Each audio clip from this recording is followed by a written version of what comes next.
The Harrison family boardroom hadn't changed in 20 years. Same mahogany table, same leather chairs, same oil painting of my grandfather looking down at us with stern disapproval. I sat quietly at the far end, watching my father pace the room like he owned every molecule of air in it. Which technically, he did. Harrison Technologies needs fresh blood, he announced, hands clasped behind his back. New investment, new ideas, new leadership for the next generation. My older brother, Marcus, straightened his tie, already smirking. My younger sister, Sophia, tapped her manicured nails against her tablet, pretending to take notes. I kept still, my proposal folder unopened in front of me. That's why, Dad continued, I'm opening up shares in the company. Family only, of course. But, he paused for effect, you'll need to bring something to the table. We're talking serious investment. 7 figures minimum. Marcus raised his hand like we were still in grade school. I've already liquidated my tech stocks, Dad. I'm ready to put in $2 million. Excellent. Dad beamed. That's the kind of initiative we need. Sophia jumped in. James and I have discussed it. We can match that from our hedge fund returns. Perfect. This is exactly what I'm talking about. Real money, real commitment. Then all eyes turned to me. Alexandra Harrison, the middle child, the quiet one, the one who'd walked away from the family business 5 years ago to find herself. At least, that's how they described it. I cleared my throat. I'd like to present a proposal for modernizing our supply chain. And, Alex, Dad cut me off. We need actual capital, not ideas. How much can you invest? I met his gaze steadily. My current liquid assets are around $800,000. The room filled with poorly concealed snickers. Marcus actually rolled his eyes. Oh, sweetie. Sophia cooed with fake sympathy. This is a big kid's game. Maybe sit this one out? Dad's face hardened. We need someone with actual money to invest, Alexandra. Not whatever you've scraped together from your little consulting work.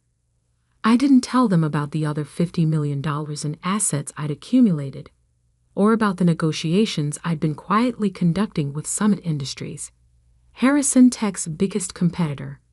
I just nodded, gathered my things, and stood up. I understand. Thank you for the opportunity. Alex, Dad called as I reached the door.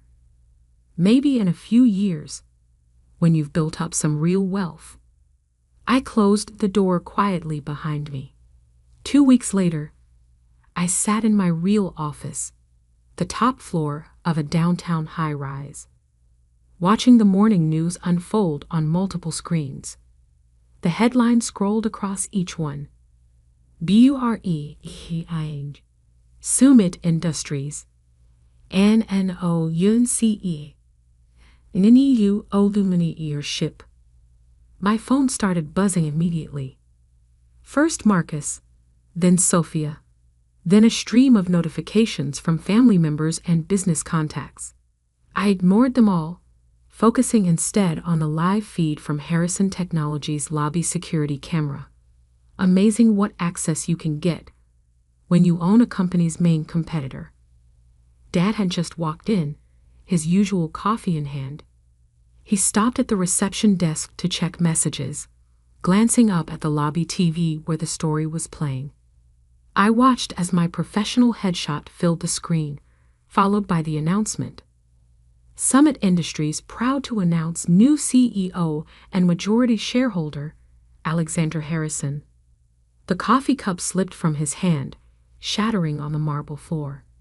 His face went from red to white to red again as he fumbled for his phone. I let his call go to voicemail. Then I opened my laptop and began typing an email to Summit's board.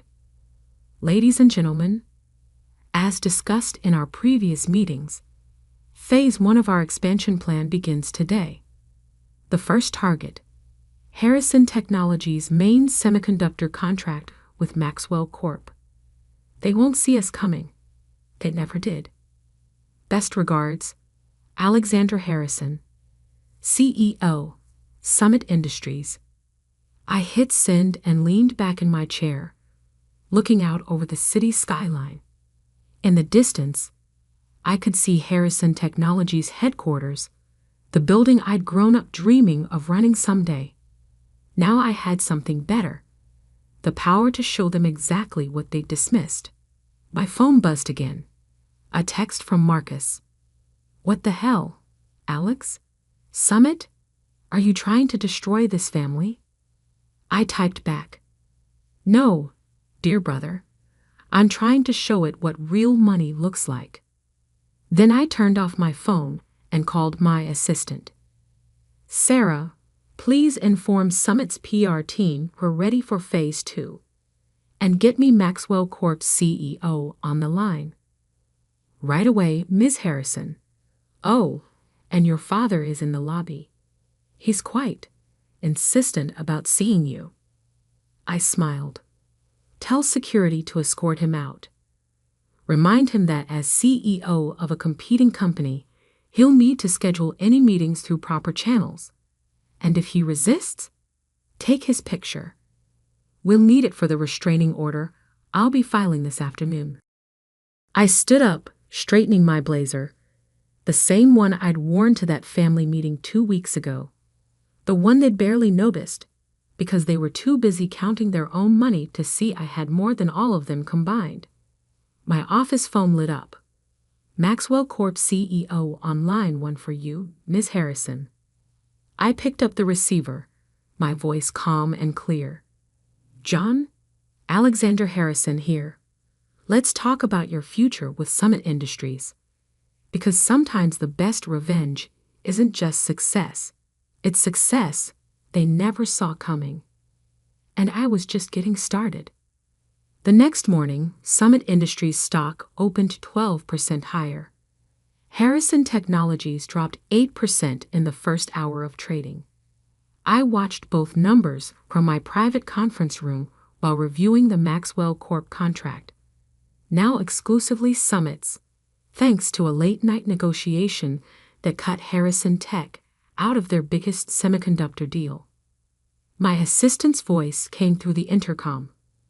"Ms. Harrison, your sister Sophia is here. She doesn't have an appointment, but let her in."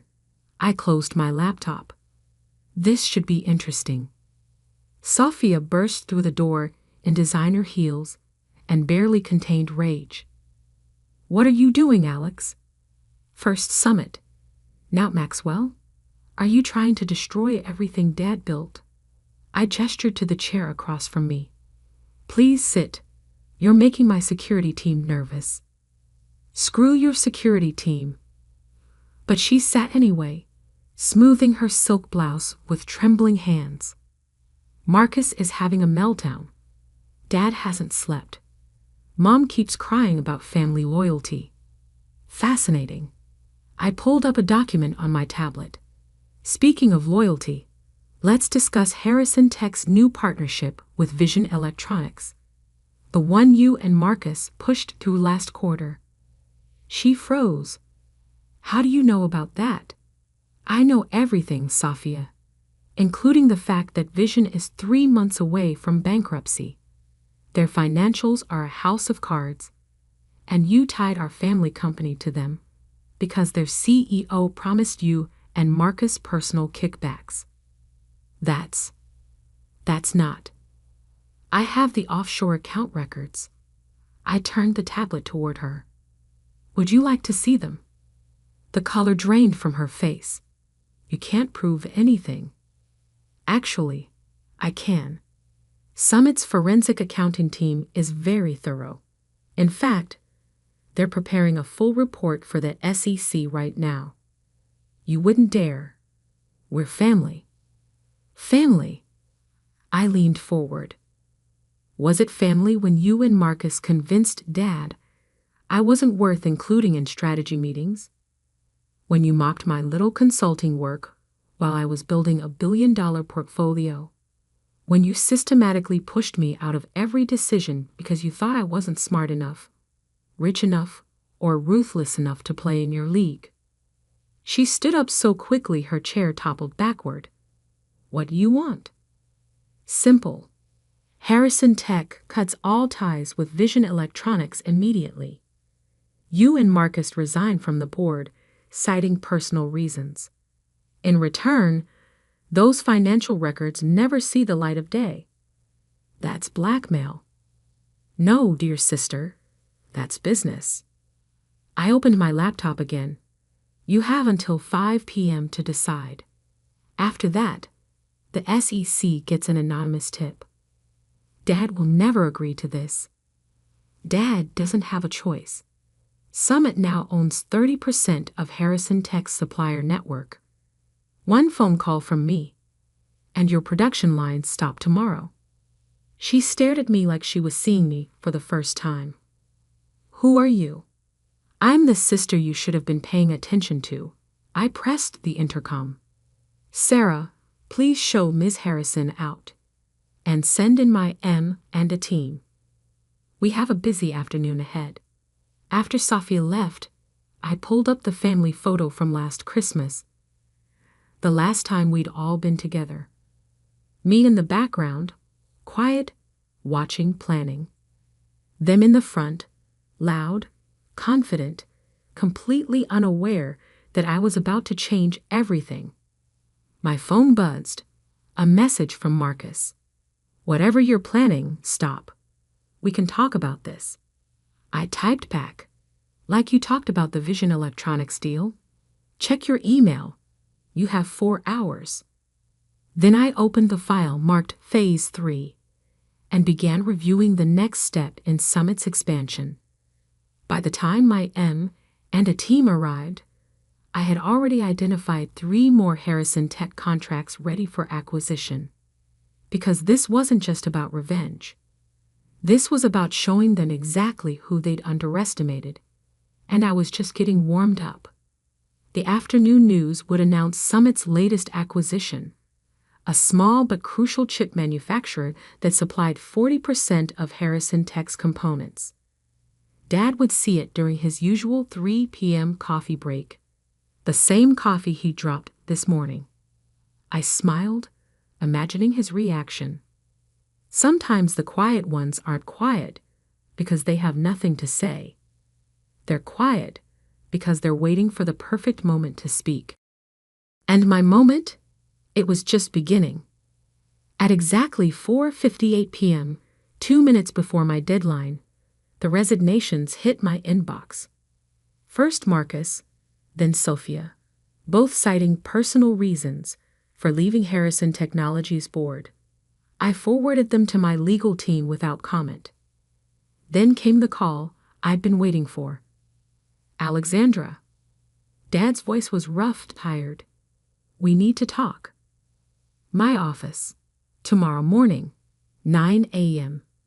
Bring Mom. I hung up before he could respond.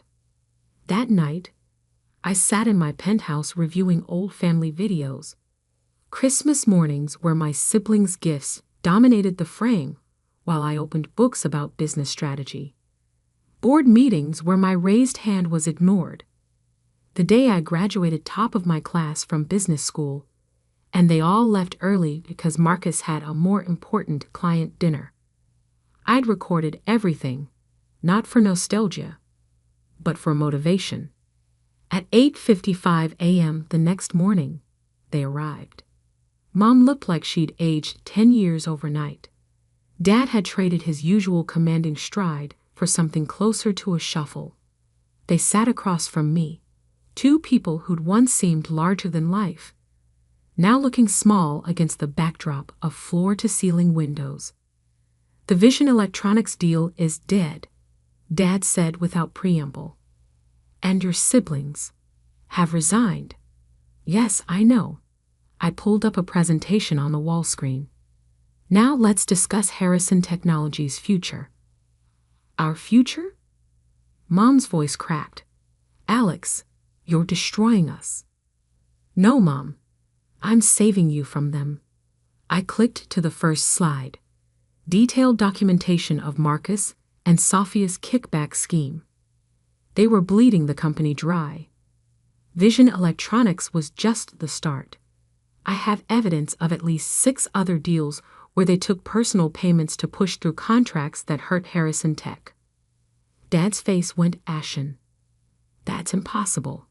We raised them better. Did you? You raised them to believe money and power were everything. That the only way to win was to step on others.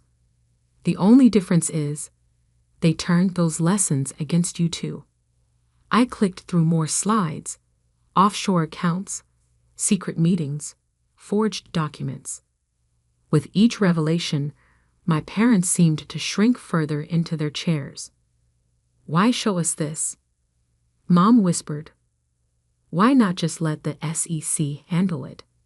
Because despite everything, Harrison Technologies is still Grandpa's legacy. And unlike my dear siblings, I actually care about that. Dad looked up sharply. What are you suggesting? A merger. I pulled up the final slide. Summit Industries and Harrison Technologies combine forces. Your technology, my market position. We could dominate the industry for the next 50 years. You want to take over our company? No, Dad. I want to save it. But this time, on my terms. I laid out the details. A fair stock exchange, guaranteed positions for loyal employees, and a new board structure that would protect both companies' interests. And if we refuse, Dad's voice was quiet. Then tomorrow morning, these documents go public.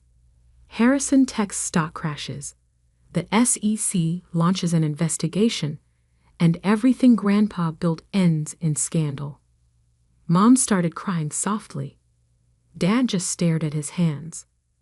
You have until noon to decide. I stood up. Oh, and one more thing. I want the painting. What painting? Mom looked confused. Grandpa's portrait from the boardroom. The one that watched me being ignored for 20 years. I think it's time he had a new view. At 11:58 a.m., they signed the merger agreement. By 1 p.m., the news had hit every major financial network. Historic MERGER, Summit, and Harrison Technologies, JOIN, FORC. That evening, as maintenance crews hung Grandpa's portrait in my office, I received 3 text messages. From Sophia, I hope you're happy. You've ruined everything. From Marcus, this isn't over, Alex. From Mom, we never saw you. I'm so sorry. I responded only to Mom. It's not about being seen anymore. It's about being heard. And now everyone's listening. 1 month later, I stood in the new combined boardroom of Summit Harrison Technologies. The company's stock had risen 40% since the merger. Our market share had doubled. And my siblings?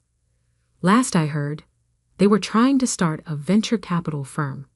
Without access to Harrison Tech's resources or connections, they weren't having much success. My assistant knocked on the door. Ms. Harrison? The board is ready for your first meeting as CEO. I straightened my jacket and picked up my presentation folder. The same one I tried to show them at that family meeting that felt like a lifetime ago. Oh, and your father is here. He says he'd like to sit in, if you'll allow it. I thought about it. Put him in the back. He can watch. Because sometimes the best revenge isn't just proving them wrong, it's proving yourself right. And as I walked into that boardroom, past Grandpa's portrait now hanging behind my chair, I knew I'd done exactly that. Good morning, everyone. I began, my voice clear and confident. Let's talk about the future. Not just my future, or the company's future, but the future I'd built while they weren't watching. Because in the end, they were right about one thing. Business is about money and power. They just never expected me to have more of both than all of them combined. And as I started my presentation, I caught Dad's eye in the back of the room. For the first time in my life, he wasn't looking at me with disappointment or dismissal. He was looking at me with respect. Too little, too late. But exactly what I'd been working for all along.